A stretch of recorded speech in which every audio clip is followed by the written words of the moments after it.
అదే RTV app వార్తల్ని క్షణాల్లో చదివే అవకాశం ఉంటుంది. ఒక న్యూస్ పేపర్, ఒక టెలివిజన్ ఛానల్ మీ చేతుల్లో ఎప్పుడూ ఉంటాయి.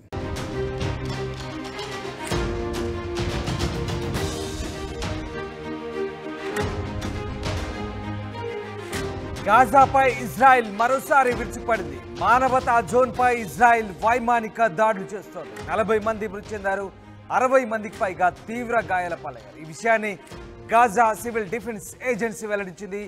గాజా ఆరోపణలు ఇజ్రాయెల్ ఖండిస్తోంది. హమాస్ కమాండ్ సెంటర్ను లక్ష్యంగా చేసుకొని మాత్రమే దాడులు చేసినట్టుగా ఇజ్రాయెల్ చెప్తోంది. ఇరు దేశాల మధ్య యుద్ధం మొదలైన తర్వాత అల్ మవాసికి సురక్షిత ప్రాంతంగా ప్రకటించింది ఇజ్రాయెల్. అక్కడే వేలాది మంది నిరాశ్రయులు ఆశ్రయం పొందుతున్నారు. తాజాగా అక్కడే వైమానిక దాడి చేయడంపై విమర్శలు వెల్లువెత్తున్నాయి. దక్షిణ గాజాపై ఇజ్రాయెల్ ట్యాంకులు యుద్ధ విమానాలతో విరుచుకుపడింది. దక్షిణ గాజా స్ట్రిప్లోని ప్రధాన ప్రాంతాల్లో ఇజ్రాయెల్ సైన్యం భూతల దాడులు చేస్తోంది. తాజాగా జరిపిన దాడిలో 40 మంది పౌరులు మరణించినట్టుగా గాజా అధికారులు చెప్తున్నారు. దక్షిణ గాజా స్ట్రిప్పై ఇజ్రాయెల్ సైన్యం ఉపరితల వైమానిక దాడులు కొనసాగుతున్నాయి. ఈ దాడుల్లో గాజా స్ట్రిప్లోని ఖాన్ యూనిస్, అల్ సువాసి ప్రాంతాల మీద చేసిన దాడుల్లో గత 24 గంటల్లో 40 మంది మరణించారని, మరో 40 మంది తీవ్రంగా గాయపడ్డట్టుగా గాజా సివిల్ డిఫెన్స్ అధికారి మహమ్మద్ అల్ ముఘైర్ మీడియా సంస్థకు చెప్తున్నారు.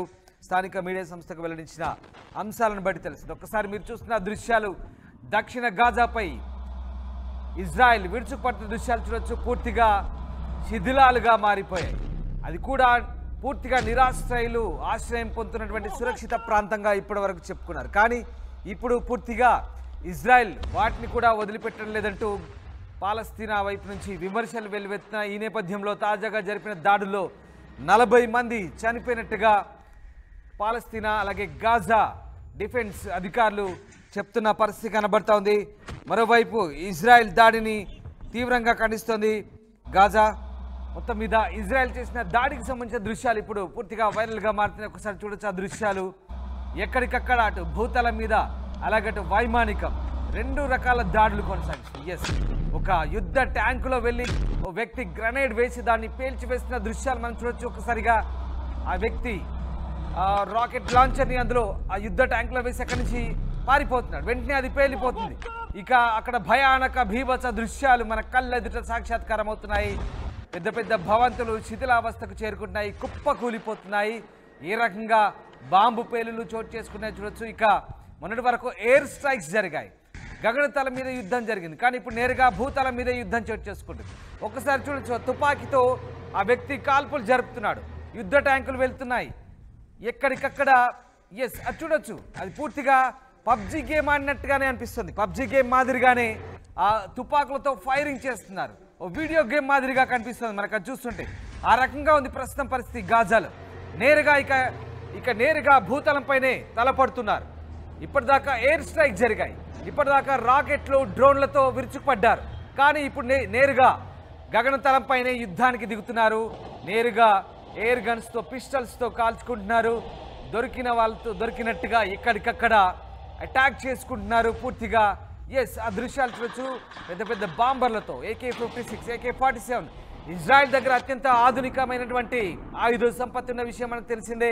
దాంతోపాటు అట్ ద సేమ్ టైం అటు హమాస్ దగ్గర కూడా అలాంటి పరిస్థితి ఉంది. అక్కడ కూడా వాళ్ళు కూడా భారీ ఆయుధాలతో విరుచుకుపడుతున్న పరిస్థితి కనబడుతుంది. మరోవైపు భవంతులు నేలమట్టం అవుతున్నాయి, పూర్తిగా శిథిలావస్థకు చేరుకుంటున్నాయి. ఒకసారి దృశ్యాలు చూడొచ్చు మీరు. ఓ సైనికుడు అక్కడ ఎస్, మరో గదిలోకి ఇక్కడ ఇజ్రాయెల్ IDF ఫోర్సెస్ కూడా ప్రవేశించాయి. మరోవైపు గాజాకు సంబంధించినటువంటి సైనికులు అక్కడ యుద్ధ రంగంలోకి దిగుతున్నప్పుడు సెంటిమెంట్గా కొన్ని కార్యక్రమాలు చేస్తున్నారు. మరోవైపు ఒక దృశ్యం చూడొచ్చు మీరు. పూర్తిగా గాజాలోని కొన్ని ప్రాంతాలను ఆక్రమించుకొని ఇజ్రాయెల్ తమ జెండాను పాతింది. ఎస్, ఆ దృశ్యం కూడా మీకు చూపిస్తాం. ఇజ్రాయెల్ తమ జెండాను పాతింది ఆ ప్రాంతంలో, గాజాను ఆక్రమించుకున్న ప్రాంతంలో. ఇక్కడ కొంతమంది, ఎస్, ఇదే దృశ్యం నేను చెప్తున్న దృశ్యం. ఇజ్రాయెల్ అక్కడ గాజా సార్వభౌమత్వానికి సంబంధించినటువంటి ఒక ప్రదేశంలో, ఆ ప్రదేశంలో ఇజ్రాయెల్ తమ జెండాను పాతి ఇక అక్కడ తమ ఆధిపత్యాన్ని ప్రదర్శిస్తోంది. అదే ఇజ్రాయెల్కి సంబంధించిన జెండా. ఓ భారీ గొయ్యి ఏర్పడింది ఇజ్రాయెల్ జరిపిన దాడిలో.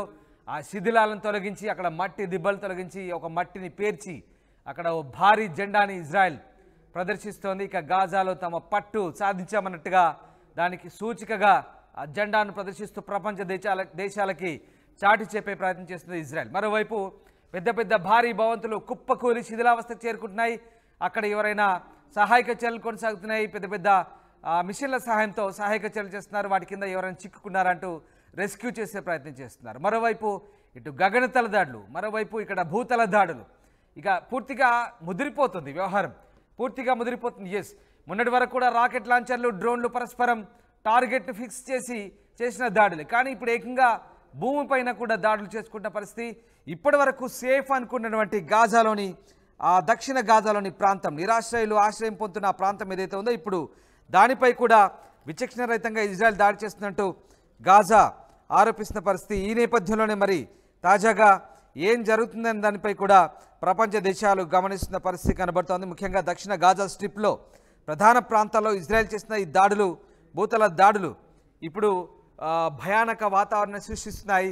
40 మంది పౌరులు చనిపోయినట్టుగా గాజా చెప్తోంది. సివిలియన్స్ మీద దాడి, ఇదంతా యుద్ధ నీతికి విరుద్ధం, ప్రపంచ శాంతికి ఇదంతా యుద్ధ నీతికి ఉల్లంఘనలు జరుగుతున్నట్టు గాజా ఆరోపిస్తుంది. ఐక్యరాజ్య సమితి నిబంధనలు పాటించాలి యుద్ధం చేసేటప్పుడు, గతంలో ఉన్నటువంటి అంతర్జాతీయ నీతి సూత్రాలు, యుద్ధ సూత్రాలను పాటించాలంటూ చెప్తున్న విషయాలను ఇజ్రాయెల్ తుంగలో తొక్కుతున్నట్టు గాజా ఆరోపిస్తుంది. గాజా సంబంధించిన డిఫెన్స్ అధికారులు ఆరోపిస్తున్నారు. కానీ ఇజ్రాయెల్ ఇవేమీ పట్టించుకోవట్లేదు. ఏకంగా గాజాలోకి ప్రవేశించి ఇప్పటి వరకు మెల్లమెల్లగా నెమ్మదిగా ఉత్తర గాజా పూర్తిగా దాడి చేస్తుంది. ఇక నెక్స్ట్ దక్షిణ గాజా టార్గెట్గా. ఇప్పటి వరకు గాజాలో చాలామంది సురక్షితంగా ఉందనుకోని నిరాశ్రయులు ఆశ్రయం పొందినటువంటి దక్షిణ గాజాపై కూడా గాజా స్ట్రిప్, సౌత్ గాజా స్ట్రిప్లో కూడా ఇక ఇజ్రాయెల్ ప్రవేశించింది, దాడులు చేస్తోంది. నేపథ్యంలో 60 మంది గాయపడ్డారు, 40 మంది చనిపోయినట్టుగా అక్కడి అధికారులు చెప్తున్న పరిస్థితి. మరి ఇది ఎక్కడికి దారి తీస్తుందనేది మాత్రం పూర్తిగా అంతు చిక్కని ప్రశ్న.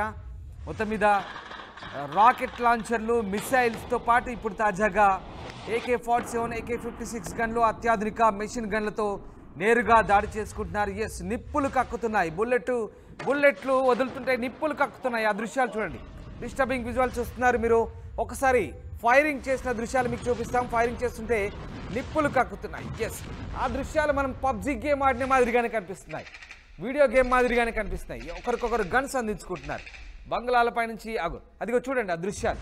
రాకెట్ లాంచర్లు బిగించి, వాటికి గ్రనైడ్లు బిగించి టార్గెట్ ఫిక్స్ చేసి మరి పేలుస్తున్నారు. అలాంటి దృశ్యాలు ప్రస్తుతం మనము ఇప్పుడు గాజాలో దర్శనమిస్తున్నాయి. ప్రపంచవ్యాప్తంగా ఇప్పుడు ఈ దృశ్యాలు వైరల్ అవుతున్నాయి. డిస్టర్బింగ్ విజువల్ చూస్తున్నారు మీరు ఆర్టీవీ స్క్రీన్పై. ప్రస్తుతం దీనిపై అంతర్జాతీయ సమాజం గమనిస్తోంది ఏం జరుగుతోంది. ఇక యుద్ధ ట్యాంకులు కూడా నేరుగా భూతలంపై దిగి ఆ ప్రాంతాన్ని ఆక్రమించి దాడులు చేస్తున్నాయంటే ఒకసారి అర్థం చేసుకోవచ్చు. బట్ అవన్నీ కూడా మిలిటెంట్ స్థావరాలపై దాడి చేస్తున్నామని ఇజ్రాయెల్ చెప్తుంది. కానీ అమాయక పౌరులే లక్ష్యంగా, సివిలియన్సే లక్ష్యంగా దాడులు చేస్తున్నారంటూ గాజా ఆరోపిస్తుంది. మొత్తం మీద దాడి అయితే ఇంకా కంటిన్యూ అవుతున్నట్టు తెలుస్తుంది. పశ్చిమాసియాలో ఉద్రిక్తతలు అయితే తగ్గడం లేదు. మరి దీనిపై అంతర్జాతీయ సమాజం ఫోకస్ పెట్టిన నేపథ్యంలో మరి ఏం జరగబోతుంది, శాంతి చర్చలు ఎప్పుడు జరుగుతాయి, కాల్పుల విరమణ ఎప్పుడు జరుగుతుందని మాత్రం ఇంకా ఉత్కంఠ రేపుతోంది, ఆసక్తిని రేపుతోంది.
మరిన్ని వీడియోస్ కోసం ఛానల్ ని సబ్స్క్రైబ్ చేయండి. లేటెస్ట్ అప్డేట్స్ కోసం వాట్సాప్ ఛానల్ ని ఫాలో చేయండి.